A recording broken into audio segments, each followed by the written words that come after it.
Does it feel difficult to draw on a tablet without a display? It certainly does for me, since I'm used to drawing on a much larger device. In this tutorial, I'll show you a longer version of the illustration I created to try out the new Intuos Pro, and share some tips I use to make my drawing experience more comfortable and precise. Let's start with a few things you can do to set yourself up for success before you even start drawing. My first tip is to force proportions. This setting can be found in your tablet control panel. It synchronizes the aspect ratio of your tablet to your display if they are not identical. Without this setting enabled, your drawings will be distorted and it will feel nearly impossible to draw accurately. Tip number 2 is to keep your tablet in the correct position. I have this tablet angled slightly upright on a stand designed for the Wacom 113. I only did this so you can see the tablet more easily in the video. However, that makes it more difficult to draw since I have to be careful not to slide the tablet around or knock over the stand. Normally, it's best to keep the tablet flat on your desk, so I'm not recommending you use a stand unless it's for a special purpose like this. I have a video dedicated to the best practices for drawing on a tablet if you need help with that. My third tip is to choose software that offers brushes and tools that are adequate for drawing.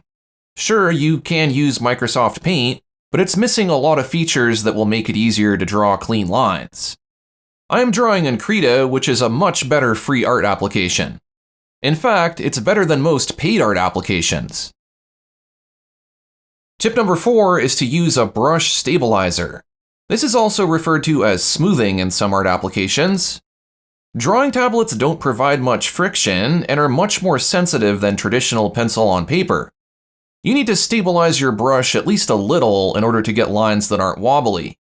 This mostly applies to inking.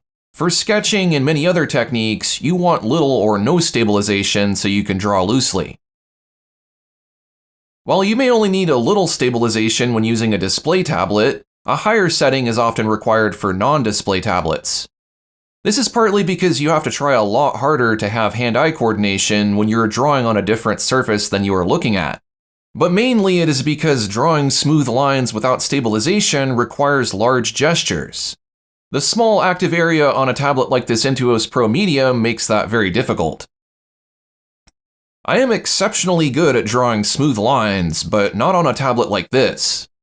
Rather than suffer through tons of undoing and redrawing, I'll just add enough stabilization to where it feels comfortable to draw.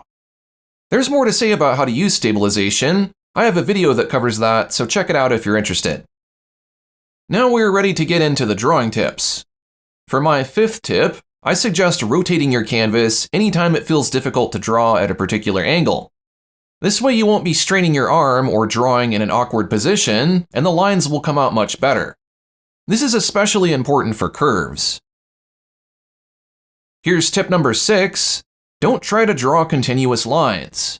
Sometimes you do want a solid, uninterrupted line, but most of the time it's fine to make them segmented.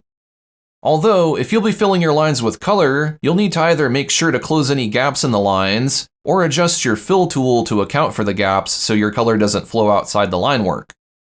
We'll come back to coloring later in this tutorial. Tip number 7 is to use your eraser to clean up your lines. As you can see here, I intentionally overlapped some lines since that made it easier to draw the ellipse shapes. Had I tried to not overlap the lines, my curves would have been distorted.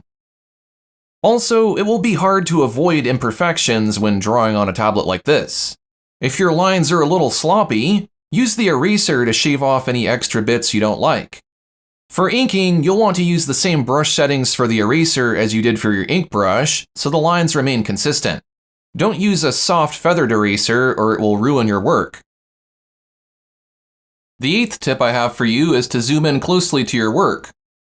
This gives you a longer distance to move your hand and arm, which will make it easier not to wobble. A small tablet combined with a small view of the canvas is going to make drawing feel like you're doing it under a microscope. Your tablet may have buttons or dials you can use to zoom. You might even be able to do it with touch gestures. Or at the very least, there should be a scroll wheel on your mouse or a shortcut you can press on your keyboard to zoom. Just remember to zoom out periodically to see how your work looks as a whole. My 9th tip is to use layers when drawing. By keeping these hatching lines separate from the main lines, I don't have to worry about messing up anything I'm happy with.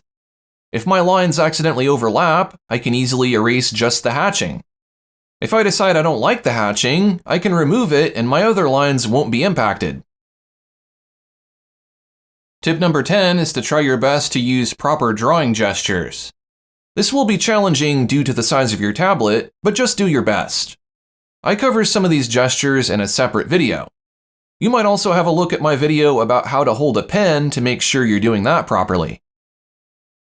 For my 11th tip, I suggest drawing in stages. Here's my first attempt at inking this drawing. Again, keep in mind that I have not used a tablet like this for at least a year or two. You can see it looks pretty sloppy. That's partially because there are some tips and techniques I'm not using like I did in the other inking example, but also because inking this twice gave me more time to improve it. I just dimmed the opacity of the first inking layer and drew over it on a new layer. You can do this as many times as necessary until you're happy with your work. Tip number 12 is to use shape tools. Traditional artists don't freehand draw everything. They use rulers, compasses, and other guides to draw clean shapes. You can too.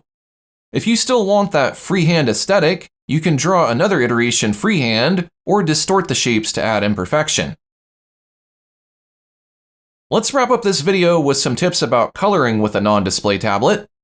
Since coloring doesn't require large gestures or a lot of accuracy, it's actually not much of an issue on a tablet like this. But it might still feel kind of frustrating, uncomfortable, or even tedious. If that's the case, then I'd take advantage of the fill tools in your art application. Here in Krita, I can create separate layers for my color, and then use the boundary of the lines to keep my color within the line work. With the color separate from the lines, I need not worry about ruining the lines if I make a mistake when coloring. I have a tutorial dedicated to coloring line art, which you can watch if you'd like to learn more. My final tip is to utilize a function called lock transparency. This may be called something else like alpha in your art application. With this enabled, I can easily change the color of my line work. It works sort of like a stencil. Here you can see how I'm using it to add shading within my color layers. Now I need not stress over painting outside of the lines. You can learn more about lock transparency in a dedicated lesson. That's all of the tips I have for you in this lesson. Remember, even experienced artists can find it difficult to draw on a tablet without a display. It's not easy and it doesn't feel natural, but you can adapt to it. All I had was a non-display tablet for the first half of my art career, and I was able to make loads of detailed, professional-looking artwork that sold or was used commercially. So don't be discouraged. Push through it and keep practicing, and you'll start to feel more comfortable drawing. If you do get to a point where you can afford a display tablet, it would be a worthwhile investment since it will feel so much better to draw on a screen. You won't have to struggle with the hand-eye coordination, and it will just feel more intuitive and ergonomic. I hope you enjoyed these tips. If you did, be sure to subscribe and check out my brushes, courses, and other resources for artists on my website at aaronrutten.com. Thanks for watching.